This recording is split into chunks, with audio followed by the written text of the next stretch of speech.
Ahojte, tento víkend som začala dokončovaním čiernych šiat. Nariasila som najprv sukňu, našila zips, vložila gumičky do zadnej strany a spojila som vrch so spodkom. O chvíľu uvidíte hotový výsledok, šaty vyzerajú naozaj luxusne. Do budúcna ešte pridám na každú stranu jeden panel a šaty budú naozaj bez chyby. Neskôr môžete vidieť aj môj nákup v galantérii a v sekáči, ktorý vám podrobnejšie ukážem neskôr. Všetko som tu natáčala a bude z toho ďalšie video.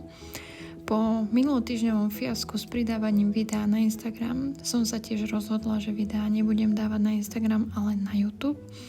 Musím sa tam ešte trošku zorientovať a zistiť, ako čo funguje.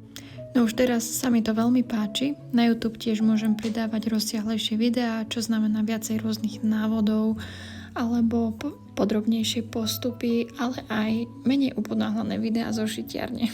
No a tu už môžete vidieť šaty číslo 2. Ešte neviem, či ich využijem na oslavu, tak ako bol pôvodný plán, ale ak nie, tak strih som vytvorila tak, aby bol vhodný aj na bežné nosenie, tak verím, že ich vynosím.